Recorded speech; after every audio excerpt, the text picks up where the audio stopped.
Hey, it's Tanya. Welcome, welcome. Today I'm sharing a step-by-step tutorial painting inspired by the month of June and the beautiful flowers and the bold, brash, incredible colors that we have and these lovely petunias which are hanging out on my deck.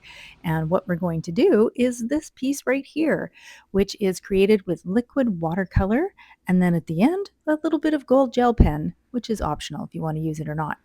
I'm going to show you step by step how to create it and then turn it into a digital download. A simple and easy process that you can do for free using the app Canva. Once you've got it, you can then use it as a wallpaper for your phone or computer and to create any kind of art that you want because now it's in a digital format.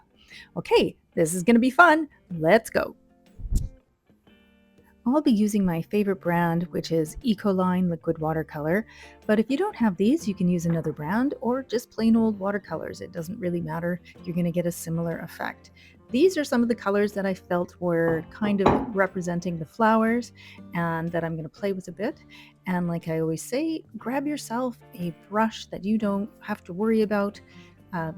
Get a nice synthetic brush because as you see, the inks, they stain your fingers and the brushes. So you want to be sure you're using something you're not worried about. What we're going to do to start off is to create shapes with water. And I'm going to be creating some petal shapes. And there we go. You can see now with the light. Make sure you have a light source next to you. So if it's not a bright day, using a lamp is a really great way. And we're just creating some shapes. A little broccoli in there. I am always snacking. Anyhow, we're creating some shapes and getting the paper damp. And that way, when the liquid watercolor touches the damp area, it will actually spread out and push the color around the page.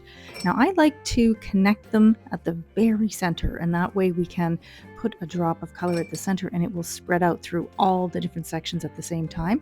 But really, this is up to you. It's just something that we're going to play with, have fun experimenting with, and remember, this is very intuitive. It doesn't have to look exactly like mine. We're just having a little bit of play. It's always a good idea to start with a pale color, and we are going to play around with the 374, which is kind of a soft brown.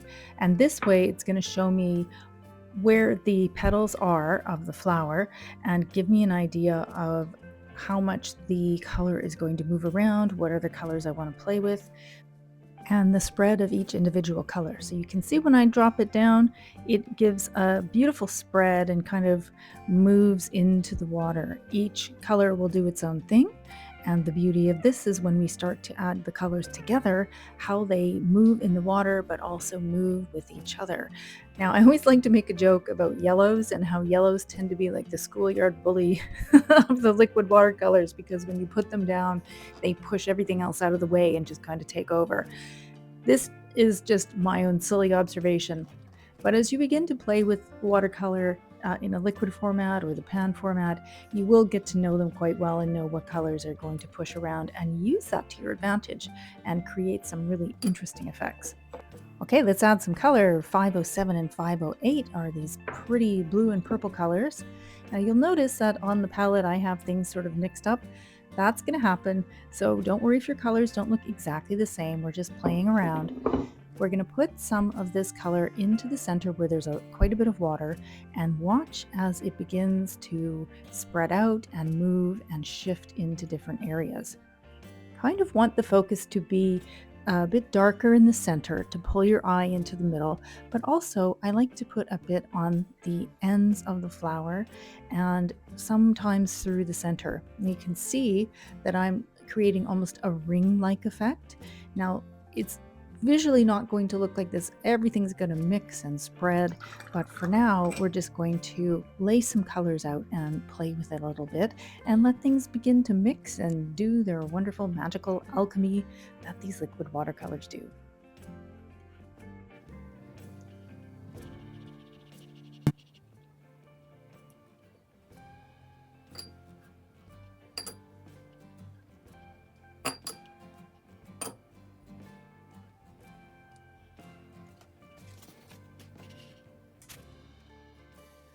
Now let's mix the purple and the blue and we get this gorgeous royal purpley blue color, and it is going to push things all over the place. I love doing this. Wait for it. Here we go. Yay! All right, so remember, when you have a lot of water, there will be a lot of flow. When the paper is damp, the colors will push and pull with each other. Where it is dry, it will stop and you will get a line formation. So don't be afraid to put a lot of color down. And if you can use a paper like Canson XL, which has a very heavy sizing on it, it tends to keep the paper a bit more wet. The water doesn't absorb so quickly, which means that the liquid watercolors will float on top and not get absorbed into the paper, which means more time to play around. Now you can see on these edges where their water is pooling how there is a bit of a different reaction.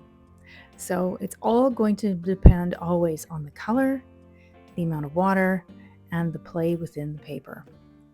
So really, that's the word of the day. The word of the day is play. Let's just get some colors and play and see how they begin to interact with each other. And then we're going to do some more techniques and see what comes out of it. Okay, at this point, we're going to start layering color on top of color. This is totally intuitive. Everybody's results are going to be different.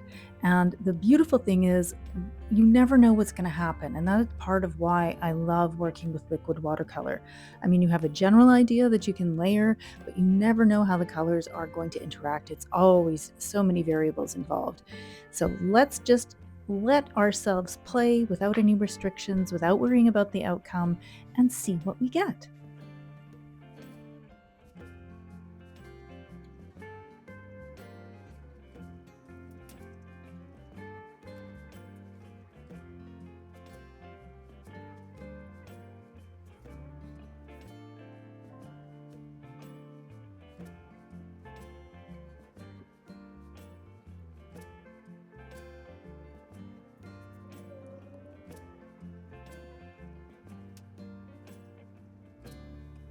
In the next step, we're going to use a flat-headed pin, and it's important you choose something that's not sharp because we're going to be using it to put lines into our flower, as you can see here. I wish I had this in actual time, but unfortunately I lost that piece of video. But basically, you're just going to be putting lines with the flat end and creating almost a structure of veins or the gradations of the color. What this does is it actually imprints into the paper, and then the ink will settle into it, and you can get different effects like that. You can do it dry, you can do it wet, and paint on top. It's really up to you to just play around with different things. So I feel like that's looking pretty good, and now I'm just going to let that dry up a bit. Excuse me. Excuse me. Excuse me. Okay, mostly dry but for the center, and I'm going to add some of this beautiful black. It's almost a gray black, and it should spread out from the center where it's wet into all of the petals at the same time. Yep, perfect, there we go.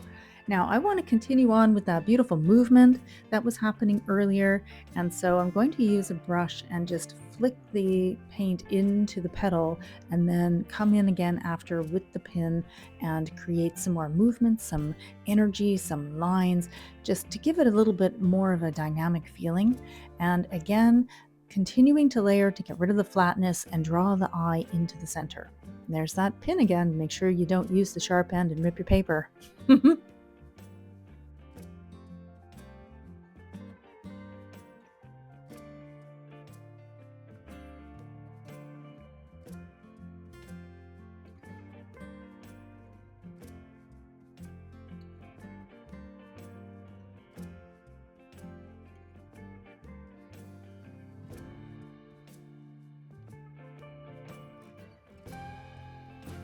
I'm feeling like that's got much more movement now. It's really interesting. Your eye is drawn into the center with all the swirls and all the color. The only thing I'm not sure about, I feel like it might be a little dark, but let's let it dry again and we'll see how it goes. Yeah, it was a little too dark. So here's another technique I like. If you have too much color down, what you can do is you can put a little bit of water wait for a couple of seconds, and then begin to lift it off. And you can actually use this technique to create the same sort of veining, but in reverse. Again, layer upon layer of color, and removing color and techniques is what gives you that beautiful depth and energy in your paintings. So that's what I'm going to do. Let it sit for a second. Then you can see here from this angle where the water is. And I'm just going to use a little bit of paper towel and lift it off. And you see, doesn't that give a neat effect? I quite like that. So I'm going to continue to do that. And you know what? I think it's done. I'm feeling pretty happy with it. Maybe we're going to add some details at the end, but for now, let's let it dry up again and we'll come back to it in a second. Now, one thing to keep in mind with liquid watercolor and most watercolors is that they tend to dry quite a bit lighter. So you can see the color shifted a bit, but it looks so pretty. And I just grabbed a gold gel pen and, well, I went to town on it. But you can do whatever you like. You can leave it the way you had it, or you can do some dots, some dashes, some lines. The whole point of this is just to get creative.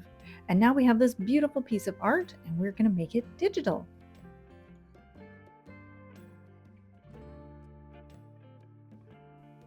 Okay, here we are in the free version of Canva. And you are going to look for a file called the Brown Minimalist 2025 Year Calendar Desktop Wallpaper. Now, I'm not affiliated with them and I didn't make it, but I just kind of like the look of it. If you don't, that's okay. Just look up keywords like wallpaper or iPhone wallpaper or calendar, and you'll find tons of things. Now, the next step is to be sure that you have taken a nice photo with your camera of your art. Get in there, play around with different angles, pull back a little, zoom right in until you find something that you are going to enjoy playing with. And now it's time to upload your files. If you look on the left side of the screen about halfway down, you will see the uploads. You just click on that and import your graphics by pressing the purple button. When you find the one that you like, just simply click on it, and I put in about 6 or 7 graphics here, but the one I like is at the top, and I'm going to click and grab it and simply drop it in place. And there you go, there's your background. Don't be afraid to move it around and shift it and play around so that you can get it exactly where you like it. You'll notice there is a menu above as well that gives you a lot of different options, and you can flip it, you can crop it, you can add colors to it. So just play until you get something that you like. Because I've got a calendar, I wanted to be sure that people can actually see it, so I wanted to get that petal positioned underneath all of the different dates. If you don't like the calendar, you can actually just put your picture right on top and save it that way. Now, we are going to save this as a JPEG because the JPEG file isn't as big and it is easier to put on many different devices. I like to do it at about 90% quality, and the best trick I can give for you is make sure that you choose to save your current page or you're going to have 12 different pages. And then all you have to do is click save. Save image depends on if you're on an iPhone, an Android, or an iPad, or a computer. And now you have your artwork ready to use in a digital format. And how fun is that? And here's the finished painting with its beautiful gold details and the way that the colors all shifted and changed when they dried. I just love the unpredictability of working like this. I hope you enjoyed this tutorial from start to finish, and this is what I ended up with at the end for my subscribers. I think it turned out pretty good, don't you? And speaking of, if you didn't know, I do a bi-monthly Art Notes newsletter. If you sign up, you get a freebie of the digital download every month. Plus, you get to learn a little bit more about me behind the scenes and all my new art releases. You can find that over at art.tanyaqc.com/art-notes. I hope you enjoyed this step-by-step tutorial today from painting to Canva to digital download. Thanks for being here, and if you enjoyed, please do give me a thumbs up, comment, or subscribe. I will catch you guys in the next video, and we'll see you soon.